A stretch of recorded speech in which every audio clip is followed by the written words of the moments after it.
We are glad you could join us for the Cbc TV Main News today, the 6th of November in the year 2025. My name is Martin Lutuna. Let's have a look at the headlines. Zambia records a drop in cholera cases. LCC cracks down on illegal brewery producing counterfeit spirits in Zanimohane West. No more unfair dismissals, Tamba Tamba warns employers. Zambia backs revision of global teacher standards. Bolabet, Zambia signs MOU with GoTV to upgrade the Heroes Stadium. The news in detail.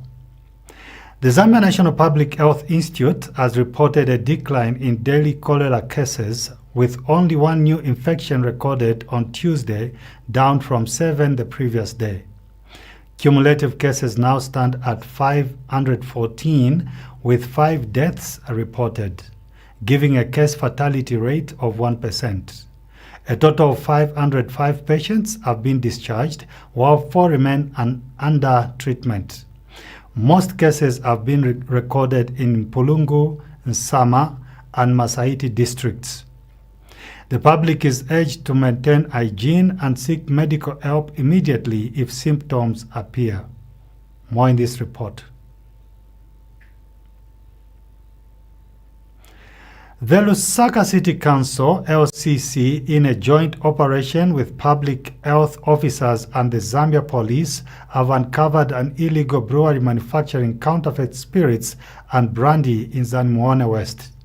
The raid conducted earlier yesterday led to the confiscation of a large quantity of illicit alcohol, including 60 boxes of First Choice, 7 boxes of Simba, and 3 boxes of Tiger Spirits. Authorities also seized 17 containers of ethanol, each holding 20 liters, believed to be used in producing the counterfeit beverages. LCC officials said the operation was part of a broader campaign to combat illegal alcohol production and safeguard public health. The director of illegal operation, identified as Ms. Patricia Mwape, has been arrested and is currently detained at Kawata Police Station. She is expected to face charges related to illegal manufacturing and distribution of counterfeit products. Authorities have since warned the public against consuming unverified alcohol drinks, citing serious health risks associated with such products. The Electoral Commission of Zambia, ECZ, has dismissed reports circulating on social media claiming that the mass registration of voters has been extended to February 2026. Chief Electoral Officer Brown Kasaro clarified that the information is false and that the current registration period will close on 11th November 2025 as earlier announced. Mr. Kasaro said the Commission continues to monitor the exercise and will make an informed decision on any possible extension based on reports from monitoring teams deployed across the country. He further reviewed that the more than 1.2 million voters have been recorded from phases 1 to 4, including both new registrations and updates. The ECZ has urged the public to disregard misleading information and rely on official communication channels for accurate updates. The Food Reserve Agency has secured 90% of 1,902 145 metric tons of grade A white maize purchased in Central Province during the 2024-2025 crop marketing season. FRA Principal Public Relations Officer Tobias Piri says measures have been put in place to ensure no grain is wasted before the onset of the rains, adding that the mopping exercise in some districts has reached 97%. Mr. Piri also reviewed that 64,605 farmers have redeemed their inputs out of 92,476 who made contributions under the 2025-2026 Farmer Input Support Program, FISIP. He urged farmers to redeem their inputs promptly from accredited dealers and cautioned against selling them. More in this report.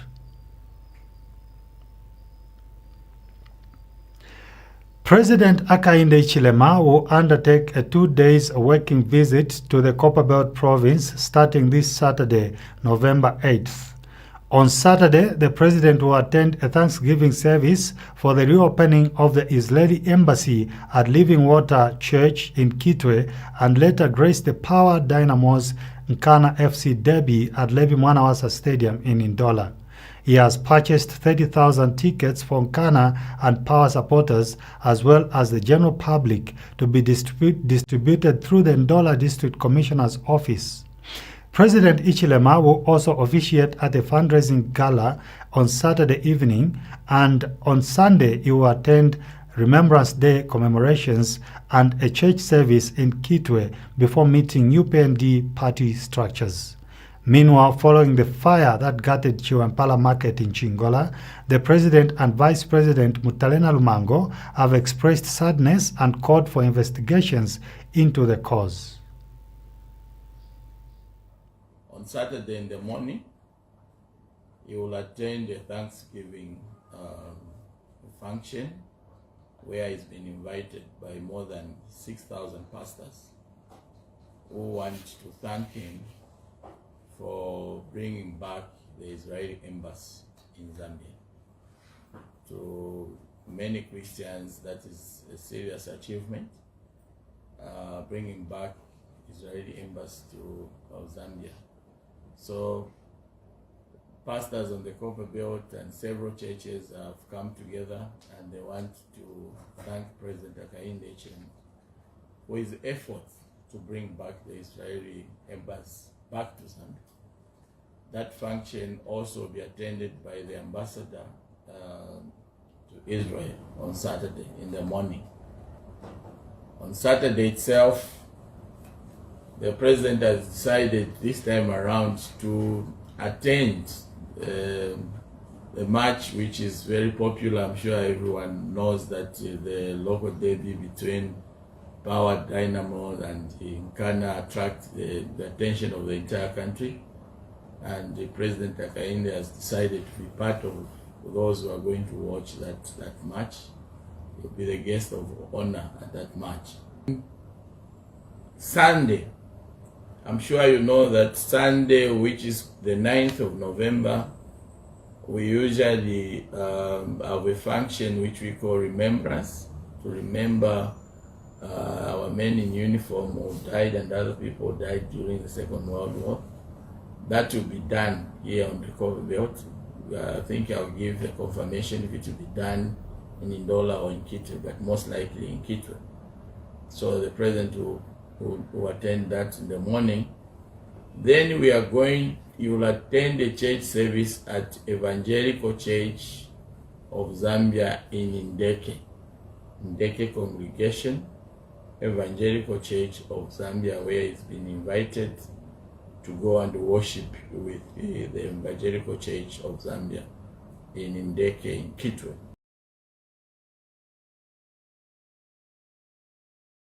He's been invited to go and worship with the Evangelical Church of Zambia. We'll take a set of commercials. I'll be right back with you. Stay tuned.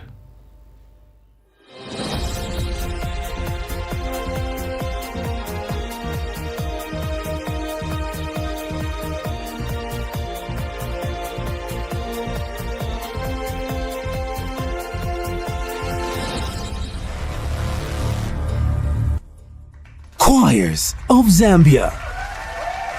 The stage is calling.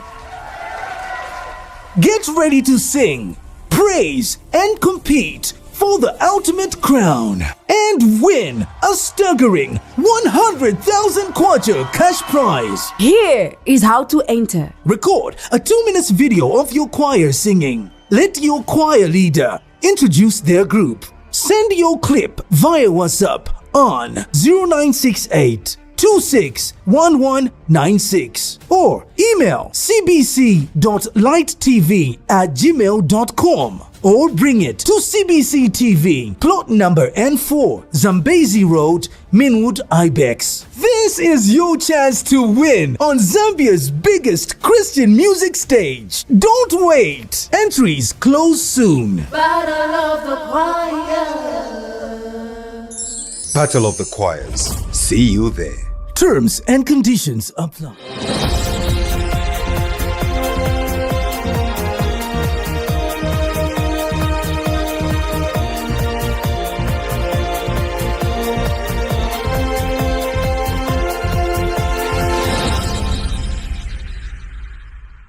You're welcome back, and thank you for staying tuned. We continue with the news.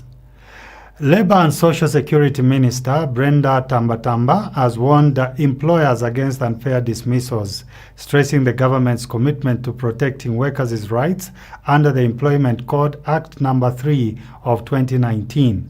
Speaking in Parliament, Ms. Tambatamba said some private sector employers continue to terminate workers without following proper grievance procedures.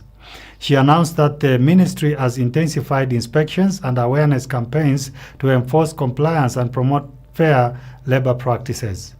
The minister reminded employers that all contracts are longer than 6 months must be in writing and includes termination terms as required by law. Offenders risk administrative sanctions or penalties of up to 80,000 kwacha. Tambatamba reaffirmed that government remains committed to ensuring a fair, safe and productive work environment for all Zambians. Madam Speaker,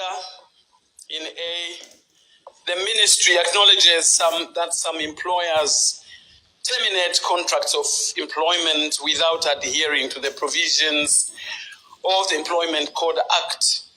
And to address this issue, the ministry has taken a multifaceted approach to ensure compliance with the law. In B, Madam Speaker, firstly, the ministry conducts regular inspections at workplaces to monitor adherence to the Act. Additionally, awareness campaigns are organized for both employers and employees to educate them on their labor rights and obligations. The ministry also advises employers to provide contracts, policies, and codes of dispute handling to their employees, promoting transparency and fairness in the workplace. Excuse me. Further, the ministry imposes administrative sanctions on employers who fail to comply with the Employment Code Act. Additionally, the ministry plays a crucial role, Madam Speaker, in handling labor disputes between employers and employees, providing a platform for resolving conflicts and promoting harmonious industrial relations. On a sad note, a 26-year-old man from Lundazi district has died by suicide just days after losing his wife, who passed away shortly after giving birth to their baby boy. Eastern Province Police Commanding Officer Robertson Mwemba identified the deceased as Lianiso Nkoma, who is believed to have ingested a pesticide commonly used to preserve maize grain. The incident occurred on 4th November 2025 around 14 hours. Mr. Mwemba said Nkoma's body was discovered by his uncle Philip Nali, with vomit emitting a strong chemical smell and pesticide tablets found nearby. Police officers from Mwase Police Post visited the scene but found no visible injuries, ruling out foul play. According to Mr. Mwemba, Nkoma had been struggling emotionally after the death of his wife, Susan Mbewe, expressing concern over how he would care for their newborn son. The family declined a post-mortem examination and the body has since been handed over for burial. The 1-month-old baby is now under the care of Mr. Nali as police continue with formal inquiries into the case. Yesterday we received a report, a suicide case report from Lundazi, where Lianiso Nkoma killed himself, or he committed a suicide by taking a pesticide. These are tablets or chemical that is used for preserving maize grain. The sad story about it is that his wife, by the name of Susan Mbewe, passed away immediately after delivery. Now, she left a baby. Within a short period of time, the man decides to eliminate himself. Reason, we don't know, because there is no note that was... In the same incidents, a 23-year-old prison warder in Livingstone has died in a suspected case of suicide after reportedly consuming insecticide at his home in Dambwa North Extension.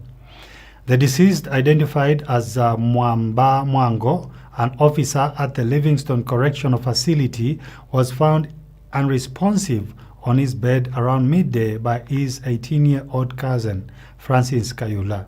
Southern Province Police Commanding Officer Oxensho Daka confirmed the incident, saying Mwango was alone at home after his mother, Josephine Walia, left for work and his cousin went to sit for his grade 12 exams.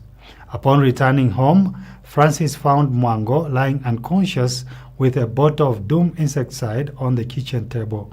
He immediately alerted family members, who rushed the officer to Livingstone University Teaching Hospital, where he was pronounced dead upon arrival. Police investigations reviewed traces of vomit on the deceased bed, though no visible injuries were found. Preliminary findings indicate that Mwango had been showing signs of emotional distress and had previously expressed suicidal thoughts at both home and work. Authorities have ruled out foul play, and the body has been deposited at Livingstone Teaching Hospital mortuary pending post-mortem. Zambia has joined other UNESCO member states in supporting the revision of international recommendations that define the status and working conditions of teachers worldwide. Speaking during the 43rd UNESCO General Conference in Samarkand, Uzbekistan, Director of the Curriculum Development Center, Dr. Charles Ndakala, said the review of the ILO UNESCO recommendations on the status of teachers and higher education teaching personnel is long overdue. Dr. Ndakala cited increasing violence against teachers, the growing digital divide, and the rise in the crisis-related teaching conditions as urgent challenges that need to be addressed. He also expressed concern over the low representation of women in leadership and STEM education, warning that it may discourage girls from pursuing science-related careers. Dr. Ndakala noted that new technologies such as artificial intelligence and blended learning have transformed education, calling for stronger global support to help teachers adapt. We take a break and I'll be back on the other side. Stay tuned.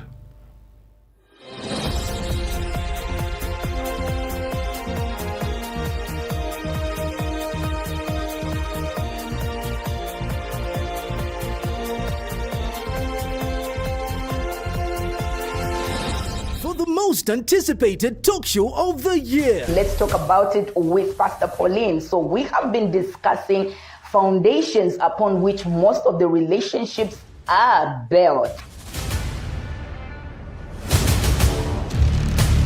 Join us as we tackle the toughest social issues affecting our community, from child marriages to youth empowerment, and from gender-based violence to women empowerment, from governance to corruption, and, of course, women participation in politics, and other male-dominated industries. We will be discussing it all. Leah, confessed it in Genesis chapter 29, verse 32. She says, God has opened my womb because he has seen my affliction. But despite that, Jacob did not love her. Our presenter will guide the conversation, ensuring that you have a respectful and thought-provoking discussion. And you have a chance to join in on the conversation through our phone-in segment. Call us live, share your thoughts, and ask your questions. Don't miss out on this opportunity to be part of the conversation. Let's talk about it. Every Wednesday at 1 p.m. on CBC TV. Don't miss. Get ready. You have any minute open. As far as relationship is concerned, you are saying the two of us are responsible. People can be married, but topic yandarama nyankungala quiet. Nizi Men talk. Men talk. Notisho kwamba kutenga chintu sonde ichi chifunika umu ichi ai. Ichi ai. Why should a man be involved in the home budgeting? Welcome once again. I am your host, Pishon Msampwa.